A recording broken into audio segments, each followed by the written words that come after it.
So welcome again to this 7 Insider event on photographing the Sudanese revolution. It's a great pleasure to have Saad Eltinay and Muhammed Salah joining us for this discussion. We were also going to be joined by Duha Mohammed, but unfortunately she's ill with side effects from the COVID vaccine today and so can't join us, but we're still going to have a great presentation with some images and some discussion. I think this is a very important event because it gives us an insight into what it was like to photograph one of the most significant protest movements of the last couple of years. That is the revolution in Sudan that led to a change in government, and also to give us an insight from people who were actually there on the ground as to what it was like photographing this. Saad and Muhammad and Duha as well were part of an exhibition that brought together the work of 7 photographers and 1 videographer to show the work that they had done in covering the revolution. This was displayed at the Rencontre d'Arles festival in France this year. It was an incredible exhibition, and we'll be seeing some of those photographs as we go along, and then we'll move the discussion to thinking about kind of the state of photography in Sudan itself and how it can be seen more regularly and more often by the rest of us in the world, and also what photography in Sudan might need from the rest of the world too. So we're going to begin with Saad, I think, and you're going to introduce some more about the exhibition, show us some images, and start with the discussion. So Saad, I'll hand over to you. Thank you, David. Happy to join you guys today in this talk, and greetings to all the participants below. I think we have around 29 now, and yeah, obviously it's sad that we couldn't be joined by Duha, who's supposed to be the 3rd speaker, and yeah, we send her best wishes. I'd start with a brief introduction of myself. Saad Eltinay, Sudanese, Khartoum-based photographer. I studied software engineering, graduated 2012, and has been following my interest in visuals and photography since 2012. I'm mostly interested in nonsense of human emotion and in capturing or making photographs that would speak for myself and for the things I wish to see around me. I was happy to be part of the Thawra exhibition in Arles festival this year, alongside many Sudanese photographers taking the topic of the Sudanese uprising that happened, started 2019. And yeah, it was actually a fantastic journey of photography since then, and I'm happy to discuss the topic further with you guys later. First, let me share my screen.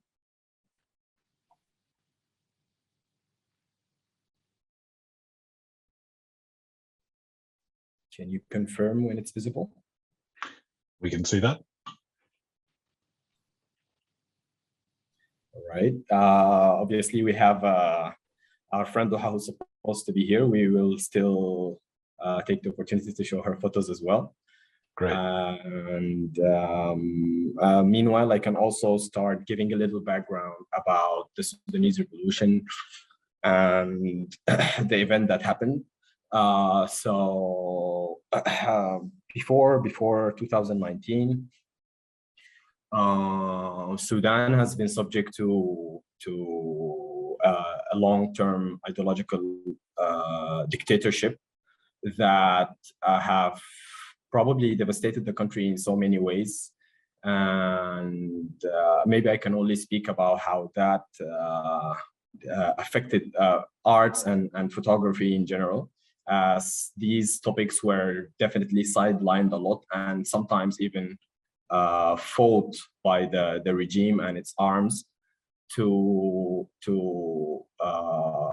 distance the people from their agency and freedom of expression and the freedom of speech and the freedom of producing what they want to produce, in a sense.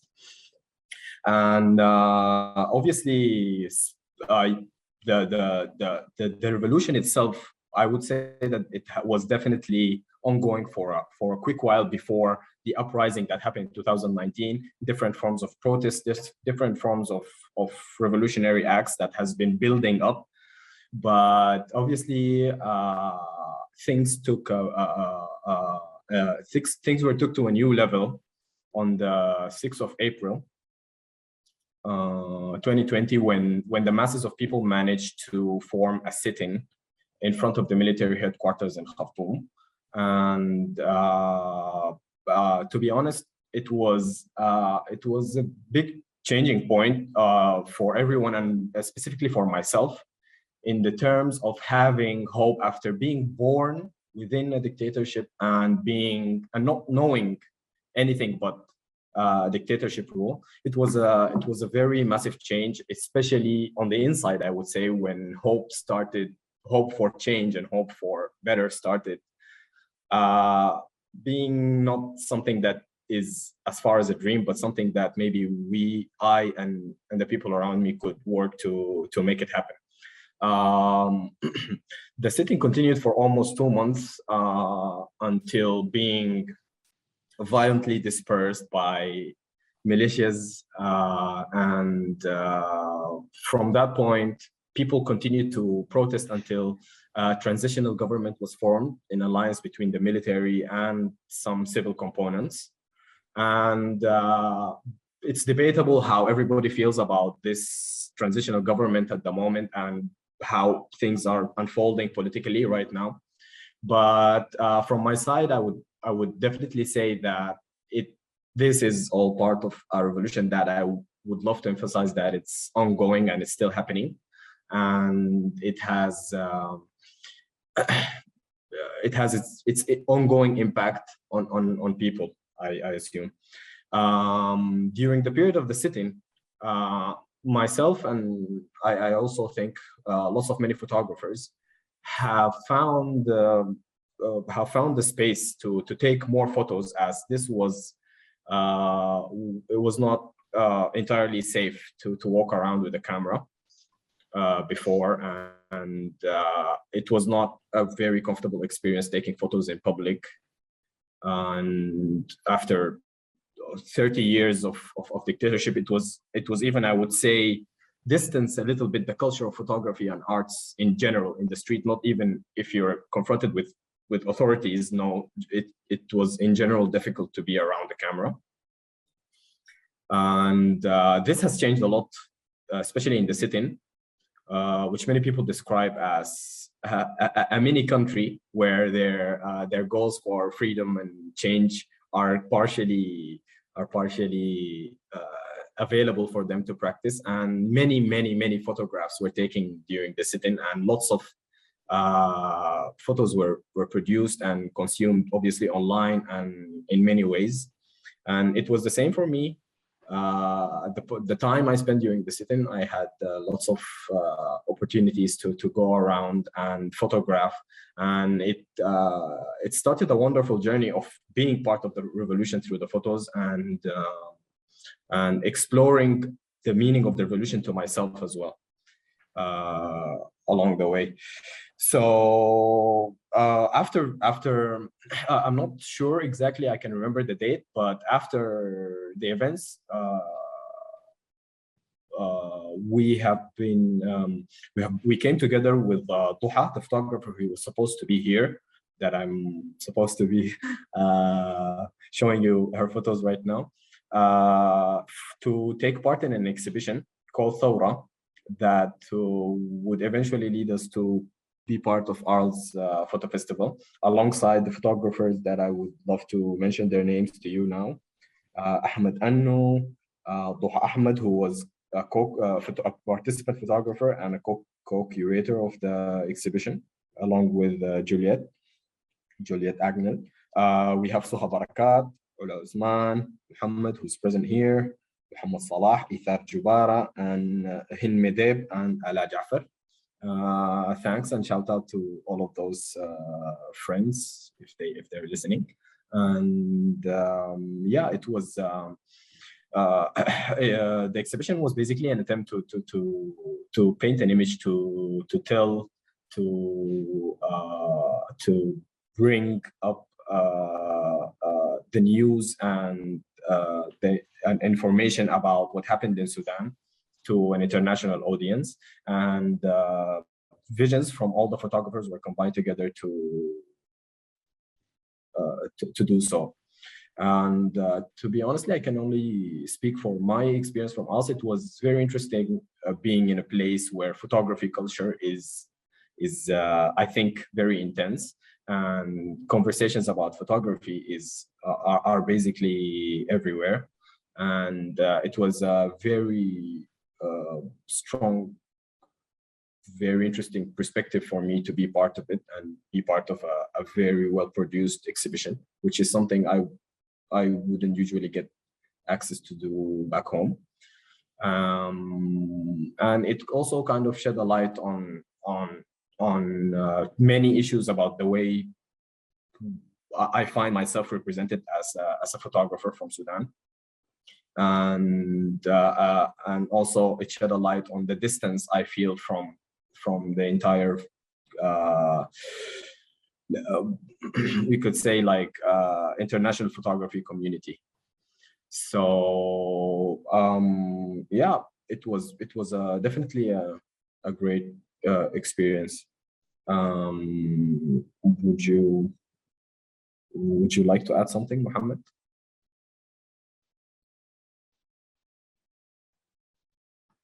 Sure. I'd love to see more of your images, though.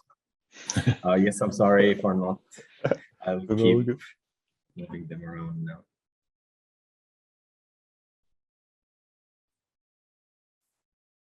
Actually, we're still looking at Duha's photographs from the. I think these photographs are from within and after the uprising that happened.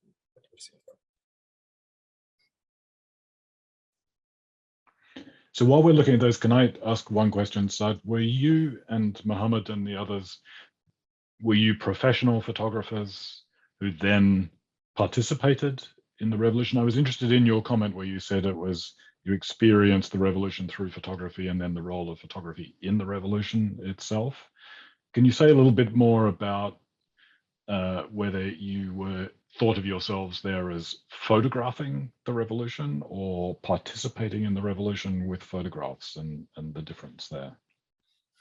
Yeah, I mean, for me, I have been doing photography before the revolution, but basically my presence in the revolution was a regular contribution that I'm not necessarily doing as a photographer, but as a Sudanese person who's invested in his own and the future of the people around him. But of course, obviously, photography was part of that. It was part of the practice. And I think for me, most importantly, it was the essential part of me kind of identifying my actual cause when it comes to the revolution.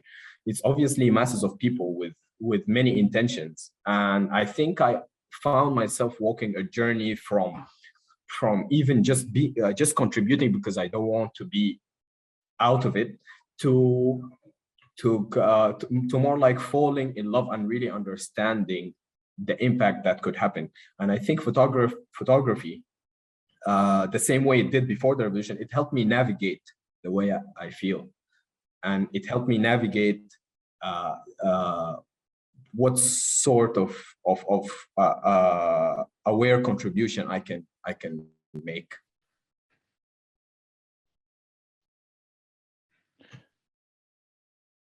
So Saad, show us some of your images and okay, yes. So actually the images that I have selected mostly are images of post the uprising. None of them are the images that I showed in oral. And these images are some sort of translation of how even my approach to photography has changed after that specific experience. And it is all due to the way I actually perceive change now. And to be honest, being part of the revolution and the so-called political change has taught me one most important thing, is that this issue is a social issue, and it is not healthy to just see it through the scope of politics and expect politics to change my experience as a Sudanese person living in Sudan and being part of a continent and obviously a globe. So my work shifted, I would say, like dramatically towards change in my immediate space, towards processes of learning and unlearning, healing, and engaging actively with the people around me, in terms of friendship, in terms of family, and also in terms of space analysis, producing work that can sit in as a base for me to actually analyze and understand the dynamics of being present in Sudan, and the issues that obviously can be broken into from personal into general topics. So my work basically focused on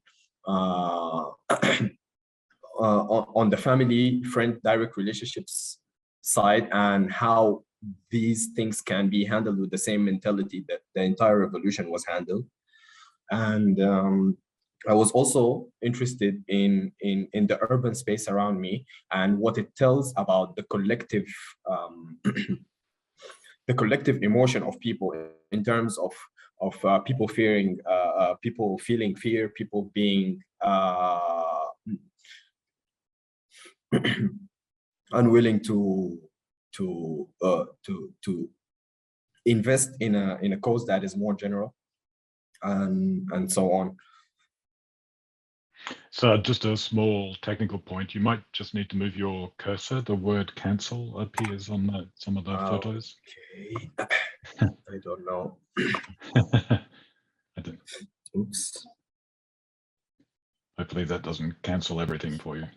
I hope so. Anyway, that's okay. I think it's looking. There we go. Yeah. And when you're making this new work, are you making it for a particular audience, or are you making it for yourself? Are you trying to produce a particular narrative or change a representation in a particular way? How do you think about the purpose of your new work? It definitely touches it touches the things you just brought up, but mainly the work is of course, obviously it's mine, and the first intended person from it is myself. But this is the thing about photography and maybe arts in general, is that you kind of have a tool that can actually inspire, that can actually intrigue and get people thinking about topics. And I think the fact that I perceive my work as random and to some extent abstract is why I think that, yes, definitely my photography can mean something to anyone in their own different context. At the end, the topics that I'm focusing on now, for example, if we talk about family, my own personal unique experience with family is also a mirror to the other families around me in the neighborhood. And the same struggles I find myself facing, for example, with authority, is the same, is just a miniature, I would say, of the entire authority crisis, not just the one I'm facing in Sudan, but I think the one that everybody is facing everywhere, all around the world.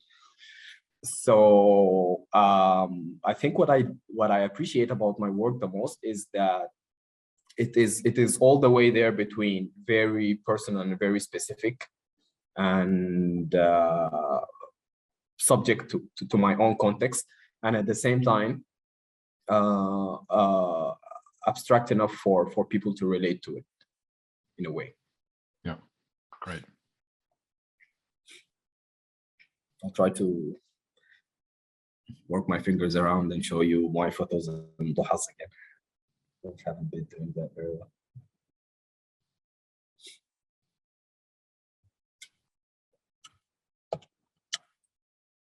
Hello, am I heard? Yes, yes, loud and clear. Nice one. Yeah, I would take a break now and maybe move to Okay.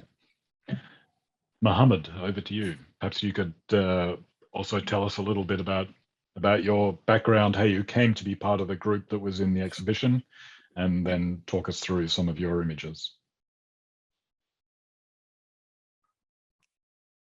Thanks a lot, David, for the introduction, and thank you, Saad, for the wonderful comprehensive presentation and also the background of photography and the photographic landscape in Sudan. And thank you, everyone who is present with us today. My name is Muhammed Salah. I studied linguistics and in Khartoum at Career University in Durman, and I got into photography in 2013 by chance. I was kind of like looking into a hobby, and yeah, I came across the camera, and from there, I kind of like took on and cling to the medium somehow. Currently, I'm working as a curator in training at an art space in Berlin. I'm based between Berlin and Khartoum at the moment, and yeah, I'd say my practice now has shifted more into being really concerned with the conceptual framework of photography at large, with the invention of the medium and how we consume images, and yeah, and how kind of like images inform us and so on. As Saad said, we kind of like joined the revolution as citizens and as young people who always dreamt of change. And yeah, we really wanted kind of like to break the sort of like rip the social fabric of the country that we were both born into a dictatorship. Bashir took over the country in 1989, and we were both born in the 90s.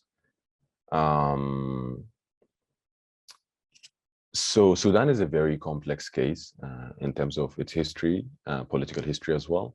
We were first colonized by the Ottoman Empire, which kind of like shaped the whole narrative of Islam and, you know, political Islamization of the country. And later on, the British came, joined with the Egyptian, and colonized the country. And as we all know, colonial forces used Africa as a political playground in implementing policies such as divide and rule and so on. So post the independence, the Sudanese forces or the Sudanese civilians who gained and made the independence for the country didn't really make any proper reformation of the country, not social, political, or economical reformation. So we kind of like inherited the colonial system, but through local individuals and specifically the army and the military. So for me, the experience was kind of like literally it's be or not to be, in a sense of like political resistance, and also sort of like resisting the social fabric, as I said, and expanding it. In the beginning, we were even leaving our smartphones at home and just protesting until the sit-in. And at the sit-in, I remember the first day I brought my camera was the 11th of April, the day Bashir was taken off power. So yeah, I would say I did photographs in the beginning. So I think it was rather like a responsibility that I felt that I had to document the revolution. But later on, I was commissioned as well. So I also made profit of that revolution in a sense, you know.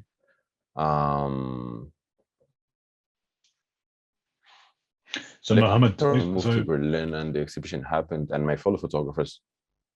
Yeah, sorry, go on, David.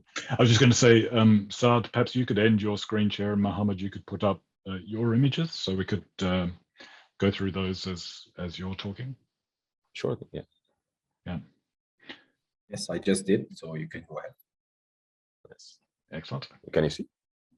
Yes. Okay, great. So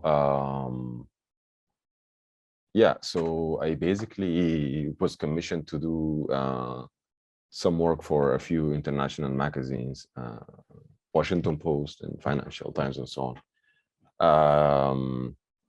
So I'd say for me, it was, I always say it's sort of like in a toxic masculine way by saying that I joined the revolution as a boy and I came out as a man, but I think like manhood is a fluid concept. So I'd say like I went to the revolution as a boy and I came out as a mature person in a sense. Yeah, and I think I have really big issues with photography and the violence that it has in its practice as a medium as well.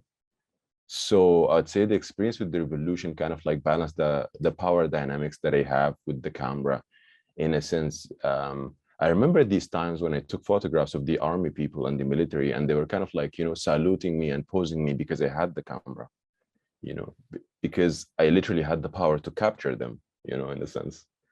So for me, it was also, you know, kind of like a foundational framework to challenge myself and also to understand myself better. So the history of photography in Sudan, it started with the same way, you know, the British came and they brought their photographers to emphasize a certain message. And in the 70s, Leni Riefenstahl, the German photographer, came to Sudan and kind of like traveled all the way to the Nuba Mountains and produced her 3 books, The Nuba of Ka, Nuba Masakin, and Africa. And later on, that image and these photographs were kind of like representing Sudan in the West to some extent. So I kind of like felt some sort of responsibility to respond to these images and to also, you know, kind of like shift my own understanding of what photography means. So I kind of like went into a journey of self-discovery through the camera in a sense, and kind of like reclaiming the medium of studying light in a sense and connecting it to my own growing up. So in the 70s, during the governance of Jafar Nimeri, who was also a military person, he was very interested in photography.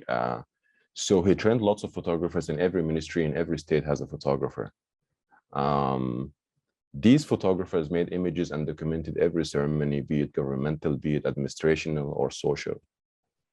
In the beginning of 2000s, late 90s, a French photographer came to Sudan and collected these negatives from the photographers from the Ministry of Culture.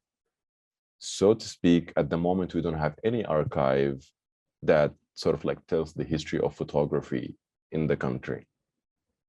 And through also the process of Arabization and political Islamization, photography has become evilized in a sense, and it was called to be haram.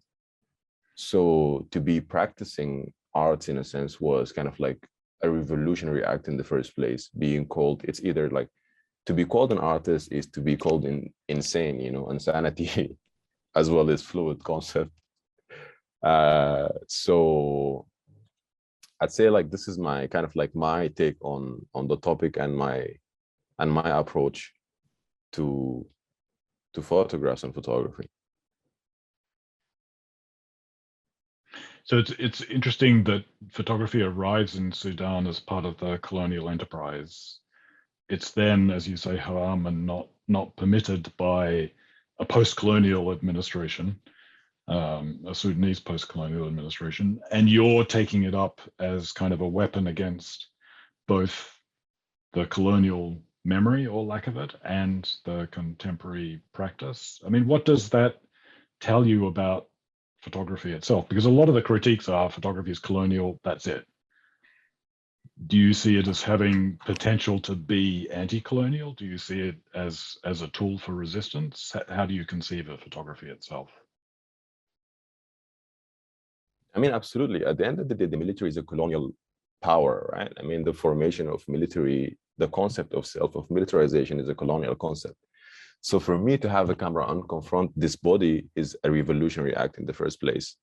And I remember Camus Braithwaite, who's a poet from Barbados, spoke about how he kind of like reclaimed his own practice of writing poetry by not writing the pentatonic, but writing the calypso, which is West African sort of music. So I think I'm kind of like taking myself through the same process of repairing my own broken imagination, you know, of kind of like understanding or deconstructing what is a good photograph. I mean, what is a photograph at the end of the day? Nobody can answer that. Anything could be a photograph, right? Mm-hmm. So I think like my process is literally sort of like finding what photography means to me as an individual. But also I feel like once I started questioning that, I dwelled into many other topics, such as, you know, like, so if I can't really know what is a photograph, then I mean, what is time, right? And then if I don't know what is time, what is space? And I feel like, yeah, photography for me became sort of like this spiritual practice, which really deconstructs, you know, what we know of the world, because it really informs us. And I think with the existence of these institutions, which still exist in the West, I mean, I'm not going to dwell into names, but we know the institutions that really informed our visual literacy of what photography is and what a photograph is. So I feel like sort of like a good practice would be to start in a country like Sudan, is kind of like to invent our own, you know, photography in a sense. Yeah. What's your experience been when you're commissioned by, say, so you said you were commissioned by like the Washington Post, Financial Times, and so on. What's your experience been with organizations like that? Do you feel that they have a way that they want to see Sudan, or are they letting you make the vision of Sudan and they accept the vision that you provide? I think so far I've been so lucky to have photo editors who kind of like gave me the space to do what I want. So sometimes I kind of like played with archival material. Sometimes I just photographed what I want. Sometimes I photographed with expired films. Sometimes, yeah, I collected, yeah, like random photos from the street and kind of like scanned them. So I had the luxury of, you know, I mean, it's still, it's an ongoing process. I wouldn't say that, you know, I repaired my imagination fully. I think it's a lifetime process of deconstructing these preconceptions. And now that you find yourself between Khartoum and Berlin, do you find yourself always in the situation of having to deconstruct those preconceptions, or do you think? Definitely. Yeah, definitely. I also, you know, I feel like being in Berlin also gave me kind of like it really enriched my perspective that the revolution isn't, you know, isn't really tied to political borders in a sense. You know, there is always issues somewhere. There is always inequalities. So, you know, like I finished the revolution in Sudan. I went to Berlin. Black Lives Matters started. Then, you know, also the strike on Palestine started. I joined the revolution. You know, LGBTQ rights. There's always some, you know, some inequalities that we need to act upon. Climate change, everything. And I feel kind of like, you know, very strengthened in my belief that we're all kind of like global citizens in that sense. And I feel like it really dismantled the concept of the I, because, you know, I didn't choose to be you know, I could have been any. So yeah, I feel like this is my practice. And a question for both of you, and one of the audience wanted to ask this. I mean, do you find certain situations, particularly if photography was still being challenged as a acceptable practice, or you were up against the military in certain situations, were you using cell phones, smartphones to take images? Were you using standard professional cameras? Did the choice of equipment make a difference? Did the circumstances help determine how you choose equipment in those things, or did you just make your own decisions on that?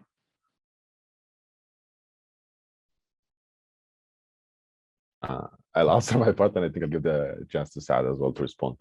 At the beginning, I used my phone, and later on, I used the camera. Yeah, and what led you to use the phone and then change to the camera? What was kind of what was the thinking behind that? I think documentation genuinely, because yeah, I mean, me and Saad, I mean, like at some point we felt like we're not gonna make it out of that space.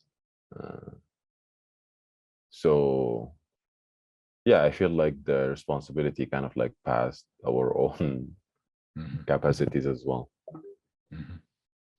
Yeah. And Saad, what sort of choices did you make about the equipment that you used? Did it depend on the circumstances, or were there other considerations? Yeah, I mean, obviously at the very beginning of the movement, it was a pretty violent one, and I was definitely mostly concerned with to begin with my own safety and what sort of equipment that I would have with me that could actually make me a target maybe. So obviously at the very beginning, I at some point would have been, even if it wasn't for the usage of the mobile phone for communicating with the people around me inside, maybe I wouldn't even take that. But this is to some extent also related to the way I take photographs. For me, I'm not trying to provide or to play the role of providing news or providing something that is solely informative, like a protest is happening there. Take a video with a photograph because this event in front of me is very important and people need to see it. It was obviously a masses of people, and if it was not for me, anybody could have been taking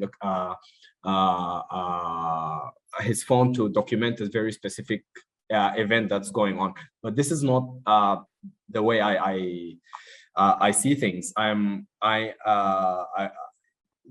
I'm taking photos, I am more like I'm more like doing yoga, more doing something that's more spiritual, and I am more into providing random insights. So yes, I did have my phone with me, and I did document random events, protests going places, violence happening here and there. And I think now that I'm thinking about it, I think that whatever material that I created for different reasons is there for a reason and could be maybe in the future used or incorporated in ways that would make sense. Tell us a little bit more about kind of bringing the exhibition together and the 7 photographers and the one video maker. So I think earlier on you said that, you know, part of the exhibition was really to offer a different perspective on Sudan and the revolution. That was a conscious thing to try and change the representation of the country and curate an exhibition that would do that? I would say that the exhibition did not necessarily, of course, it tries to bring an alternative perspective that is a perspective of the Sudanese people. But I would say that in the core of the exhibition, it was more like just bringing something out of there, out of Sudan, that is a blind spot maybe for the specific audience of photography and so on. I don't feel like that necessarily the exhibition was an alternative perspective, a truly alternative perspective that is not mainstream. I feel like, yes, of course, obviously, even if it is just an experience, it is very enriching, but it does not really fit into the best way to actually represent the revolution and represent the Sudanese photographers. Mm-hmm. Mm-hmm. Mohammed, what are your thoughts on that?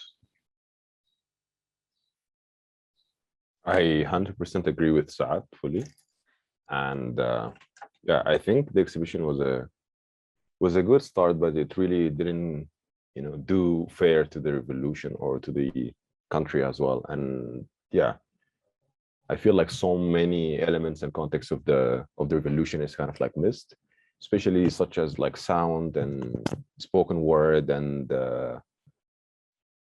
yeah, and again, what we spoke about of kind of like, yeah, reclaiming the process and the space as well. And I feel like to start with such thing, the first exhibition should be in Sudan, in Khartoum, and hopefully in the space where the sit-in was held. Yeah. I mean, maybe we can think about some of those issues.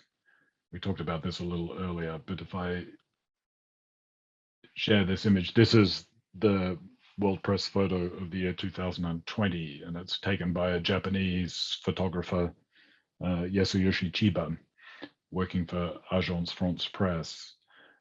And it was from, the revolution was from Khartoum, and the man in the middle is singing a poem, I think. I mean, tell us, both of you, what your reaction is to this image itself, and then what's your reaction to the fact that this image was selected as something to win a major award and therefore be sort of representative of the revolution?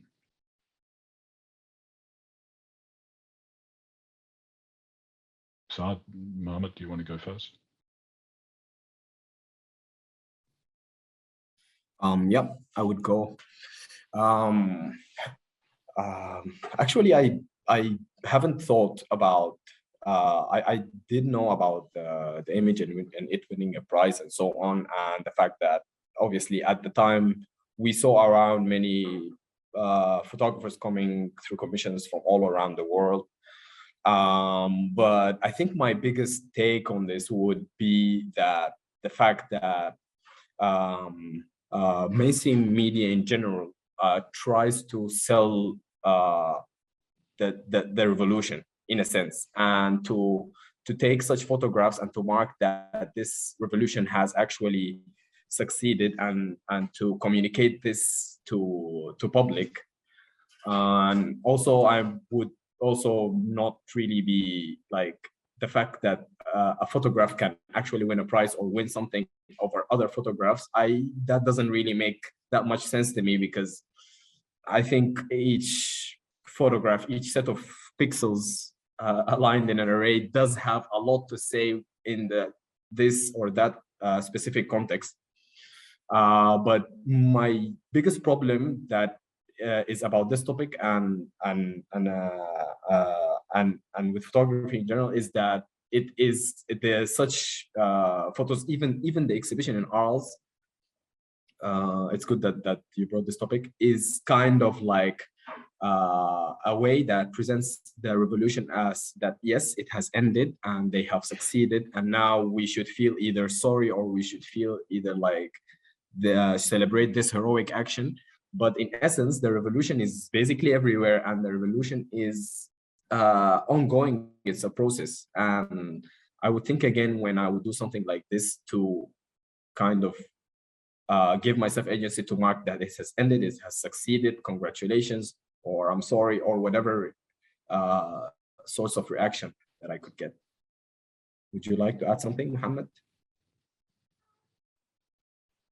Thanks a lot, Saad. I also agree with Saad again with what he said, and I feel like it's a good image, it's a good image, but then it's reduced to become a good or a beautiful photograph or a prize-winning photograph.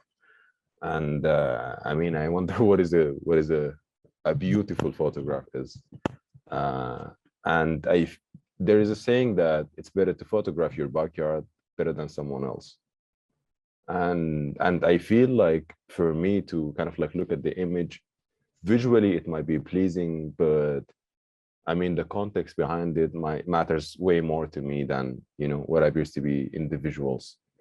So yeah, I also don't agree with the format of prizes and winning and competition in general. For us, the revolution was kind of like a collective act, and so also photographing is a collective act, because I mean, when we look at the subjects, you sort of like, again, captured them and represented them. I mean, they're people, right? Each of these people has a life, and each of them, is in constant motion.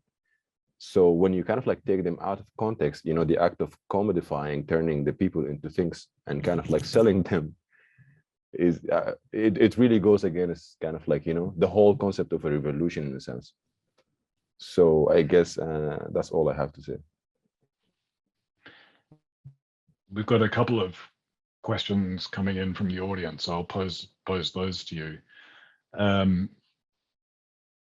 One is, what advice do you have photographers who are also trying to decolonize their imagination or perception of image and photography?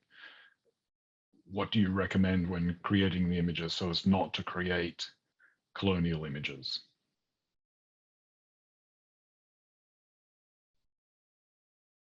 Just a small topic for you.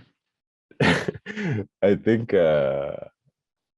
I feel like it's the whole, I am struggling a lot with the whole concept of, you know, decolonialism, or, you know, because I think like decolonialism really deals with white guilt in a sense, and it doesn't really concern me as a person who has been colonized, because it also really makes me stuck in the past. You know, colonialism was in the past, so I'd rather kind of like focus on the future in a sense, and, you know, do the act of kind of like repairing. So I would say it's just like literally finding your own self, you know. So if you really listen to yourself, I mean, the whole spectrum is around you. Why do you choose a certain frame? There is definitely something that made you choose a certain frame. So I think like also your own photographs informs a lot about yourself and your perspective and how you experience the world in a sense. So I'd say study your photographs, spend lots of time with your work. The work speaks back to you definitely. Keep an open heart and open mind, and also reading. There's so much text on photography and on light and representation as well, so to understand the violence of the medium. So I'd say reading and, yeah, looking at the work a lot. Saad, do you have some thoughts on that? Not so much to add. Muhammad said a lot, but I think what helped me personally with this topic is kind of keeping my practice actually around the things that I am actually invested in like my daily life, and having photography as a language, as a tool attached to the way I am handling my issues. And I think in this sense, it will always be a supportive tool to help you do what you are actually doing. But I think the act of externalizing it or separating it or taking photos of stuff or exploring stuff, moving the photography practice to something that is distant from what you are actually doing, what you are actually about, can kind of mislead you and can kind of immediately get you in a position where you're doing something else, someone else's way. So tell us a little bit about how you see, it's one of those general questions that can be hard to generalize in response, but how do you see the state of photography in Sudan at the moment and going forward? I mean, has it been energized by the way it participated in and covered the revolution? What sort of challenges do you face going forward day to day? I mean, obviously, after the uprising, it was a big shift in the way the public handled the camera and the public perceived the camera, in the sense that you are more comfortable carrying this device around, and people are more comfortable having it around and being exposed to it, in a sense. And I think that is great because it is encouraging lots of movements, lots of people to explore what they can, photographic practice can lead them and so on. But what I find really troubling is the educational side of photography. I believe that the 30 years dictatorship experience, and maybe even before, the entire political, social instability that has been going on, created a feud between people who are now in a highly technological world, basically international village, trying to understand the way photography is supposed to be made or consumed or so on. And there is this lack of educational institutions, for example, And I would say as well, bodies of works or examples of work that is contemporary and has been made recently and can be some sort of blueprint or a learning material for younger photographers who are upcoming. So I see this educational gap as a challenge. I mean, obviously it is compatible because the internet is here and you can look around to learn these things from everywhere else. But in Sudanese context, in the sequence of events that Sudan came through, I think this gap is creating confusion for people who are trying to get into photography and so on. Can you say a little bit more about what you mean by creating confusion? You mean it because they don't see it as a viable practice or something that can sustain them, or? I mean, I think it's a big topic to talk about because when it comes, I honestly don't really see photography for myself as an industry. And this is not the reality in the street because photography is mostly seen as an industry now where money is a big factor. While I deal with photography as a language, as a tool, as a human tool to navigate my environment. And that doesn't mean I shouldn't make money out of it. But what are my priorities here exactly? Is it to make money and therefore go into the photographic business as a business? Or am I using this tool to improve, to help myself and help the people around me? I'll help better my own environment. Yeah. But yeah, so the confusion in a sense is the confusion of when you get into the photography, when you are into it. You are obviously educated with what's around you. Your visual literacy is gonna be composed of what you see around you that is getting appreciation from what is around you. And the lack of authentic, genuine bodies of work that are invested in photography as a science creates this confusion. I hope this explains what I said earlier. Yeah, absolutely. I mean, in the end, like everyone, you have to pay the bills, even if you don't go into the practice for money as the primary purpose. I mean, is it possible to have a sustainable practice in Sudan at the moment as a photographer? It's a challenge everywhere, but what insights can you give us into the situation in Sudan at the moment? I mean, yes, people are managing to do so, but of course it's very limited. Their options and their skies are kind of limited. But yes, some people are managing to make most of their living from their photographic practice and so on. But this cannot be seen out of the entire economic situation in Sudan, where many people are dropping below poverty lines and struggling to make their own living. And of course, the photographers are part of these people who are also struggling. And from my own perspective, to be honest, the way I am seeing it is that, yes, I'm seeing many photographers join in the industry of advertising and so on to be able to make their own living. And again, also from my own perspective, I'm not super happy with that because I feel like it is giving the financial value back to the people, but there is so much more to photography that you can actually gain on a personal level, and you get distracted looking on that side, but not on the other side. Yeah. Muhammad, what are your thoughts about the big question of the state of photography in Sudan at the moment, and whether you're able to have a viable practice that can sustain the work that you want to do?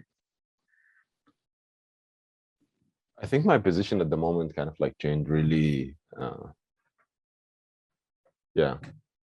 greatly in a sense, because when I started photography, I was lucky enough to take part in different workshops and master classes. So kind of like, my foundation sort of like led me into different spaces. So I would say to some extent, I'm engaged with the photographic kind of like landscape in Sudan, but not very much, but rather kind of like, focusing on building something, focusing on understanding how the public kind of like perceives the camera, how they perceive photographs. And I think it's really interesting as well, because we spoke about the colonial enterprise and so I started like noticing, even when I traveled to my hometown and tried to take photos of my uncles, and they'd be like, "Oh, are you trying to kill me?" As having the photograph as a document after the person passes away. So I got really interested in the relationship between death and photography, and as Gordon Potts said, photographers are agents of death. So I'd say, yeah, we kind of like trying to get more photographers to kind of like focus on this side of photography that doesn't really, isn't concerned with consumerism and, new imperialism in a sense of like production and so on, but rather, yeah, sort of like thinking about the foundations of, of lives, of photographs, of playing with light. Do both of you see your primary photographic practice always being in Sudan, or do you have an interest in documenting other places and perhaps in documenting colonial power structures in other places or revolutions in other places or whatever? How does location fit into how you think about photography in that sense? Is it primarily for your own location, or are you interested in documenting other places too? I'd say for me, it's I mean, we spoke earlier about political borders in a sense that it's very recent, and I wouldn't say I'm limiting myself to a specific location in a sense. And I also really take life as a journey. It's a rhythm. So I don't know where I'm going to be tomorrow in a sense. I might be here with you on this, lifetime, on this dimension. I might be up somewhere else, so I'm really, really, really flexible with that, and I can't really tell how my practice will shift. Right now it's kind of like shifting more into like learning and kind of like creating also the public archive of the country in a sense. So I'm collecting lots of documents and photograph and working with that. I'm also photographing the space in a sense, beyond what we know as Sudan as well, because I honestly feel like space stays still and time as well, and we kind of like move through them.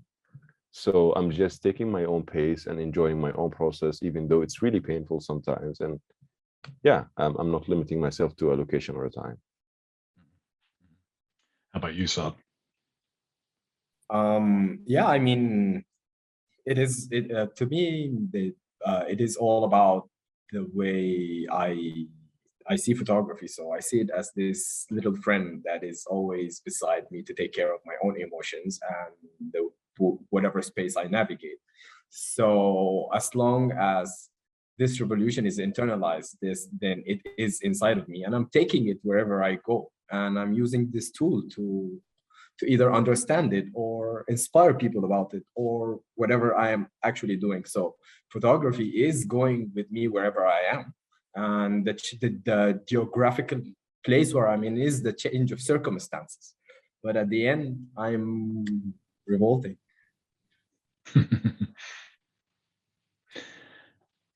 So we're coming towards the end of our time. So just a reminder to people in the audience, if you want to drop a final question in, now's the time to do it. I've been drawing on some of those for the questions I've been posing to Saad and Muhammad, which is great. But Saad and Muhammad, I'd like you to reflect another one of those really big general questions. I mean, as we've been talking, I mean, photography is not a single thing. We talk about it, and it's not a single industry, etc. It's a very complex phenomenon itself. But what would be the thing that you would most like to change about photography in Sudan and generally, if you had total and absolute power?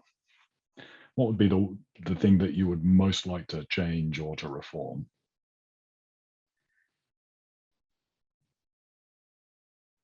I think I'll take it to a very basic level in a sense. I do truly believe that children should be taught visual literacy and kind of like, you know, understanding semiotics and images as well since very young age. So when they grow up, you know, their understanding of the world, because images inform, they should be aware of what they consume and what they, you know, see as images. And I think this is what I would really, you know, kind of like love to change, to reclaim to Sudan and sort of like inform young children about visual literacy and yeah, the consumption of photographs as well. Yeah. So, to be honest, not so much to add, but the thing I hate the most is that the practice is taken into this bubble of consumption and production. So things are produced to be consumed for this or that reason. And it frustrates me, to be honest, that I am able to feel this value of using photography as a language or as a tool, and the impact I can I can actually feel. And I would love to share this with everyone. I would love to see everyone make sense of their own photos. And I think I tell this to friends a lot. I tell them that you're a photographer. I'm not a photographer. I shouldn't take photos. No, take photos. Do it as something that you would do for yourself. Are you eating? Are you cleaning your table after you're eating? Are you washing your hair? It's just a tool, and it is not defined by which agency is gonna award you which prize, and that makes you great, and that makes this product you're making in your own room something valuable. Who take agency over who defines the value of the photograph you make in your own bathroom?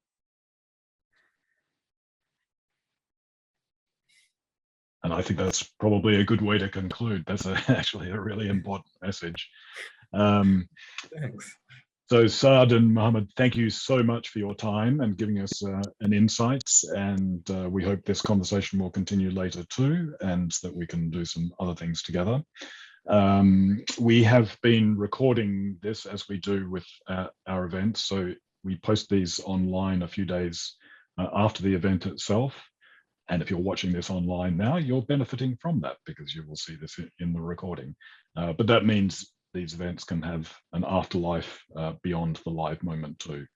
But once again, Saad, Muhammad, thank you very much. And thank you for the conversation. Thanks, David, for the invitation. And thanks, Muhammad, for the insight. Yeah, and also thanks to Duha, who could not be here, but it was also really important in getting the event together. And we look forward to doing something else soon. Thanks everyone for watching. Thanks David. Thanks Saad. Thanks Duha. Nice. All right. Ciao. Bye-bye. Bye.